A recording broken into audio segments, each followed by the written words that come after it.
ঢাকাসহ সারা দেশে বেড়েছে শীতের প্রকোপ। ঢাকায় সর্বনিম্ন তাপমাত্রা রেকর্ড হয়েছে 12.4 ডিগ্রি সেলসিয়াস। বাতাসে আর্দ্রতার পরিমাণ 88%। এ বিষয়ে আরো জানাতে রাজধানীর হাতিরঝিল থেকে যোগ দিয়েছেন সহকর্মী তানভীর আহমেদ। তানভীর, সারা দেশের মতো ঢাকায় তো শীতের বেশ প্রকোপ পড়েছে। আজকে শীত কেমন অনুভূত হচ্ছে এবং শীত পরিস্থিতি নিয়ে কি পূর্বাভাস আছে আপনার কাছে? বলছিলেন যে মাঘ মাস শুরু হওয়ার আগেই কিন্তু পুরো দেশ জুড়ে জেঁকে বসেছে তীব্র শীত, এবং এই যে শীতের তীব্রতা, ঘন কুয়াশা এবং এই যে শৈত্যপ্রবাহ, এর ফলে কিন্তু বিপর্যস্ত হচ্ছে জনজীবন। এবং দেশ জুড়ে সর্বমোট 24টি জেলায় এই তীব্র শৈত্যপ্রবাহ বয়ে যাচ্ছে, এবং ঢাকাও কিন্তু তার ব্যতিক্রম ছিল না।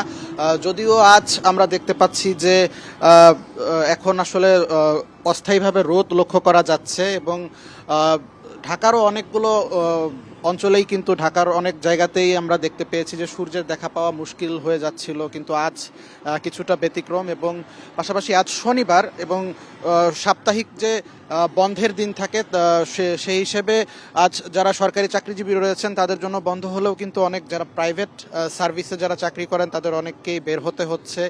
এবং তারা যেমনটি বলেছেন যে এই যে দেশে যে শীতের তীব্রতা, এবারের মতো আসলে তারা এর আগে কখনোই লক্ষ্য করেনি যে ঢাকায় বা ঢাকার আশপাশের যে এলাকাগুলো রয়েছে সেখানে যে শীত এত তীব্রতর হতে পারে, এই বিষয়ে আসলে তারা দেখেনি বা জানেনি বলে তারা জানিয়েছেন। এবং ঢাকাও পার্শ্ববর্তী এলাকায় আজ আকাশ অস্থায়ীভাবে মেঘলা থাকতে পারে বলে জানিয়েছে আবহাওয়া অধিদপ্তর।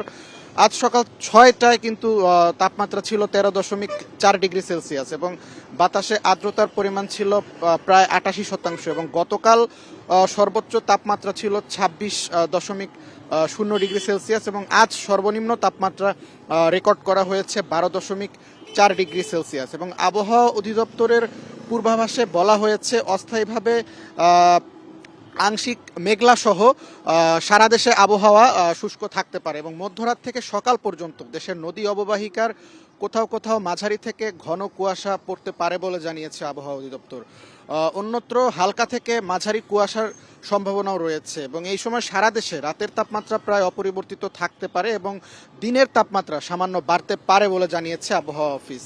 এবং আবহাওয়া অফিস আরেক বিষয় যেমনটি বলেছেন যে গত 24 ঘন্টায় দেশের কোথাও বৃষ্টি হয়নি, এবং একই সময়ে দেশের সর্বোচ্চ তাপমাত্রা রেকর্ড করা হয়েছে বান্দরবনে 28.1 ডিগ্রি সেলসিয়াস, এবং সর্বনিম্ন তাপমাত্রা ছিল পঞ্চগড়ের তেঁতুলিয়ায় 6.8 ডিগ্রি সেলসিয়াস। ধন্যবাদ আপনাকে তানভীর। হাতিরঝিল থেকে শীত পরিস্থিতি নিয়ে জানাচ্ছিলেন আমাদের সহকর্মী তানভীর আহমেদ।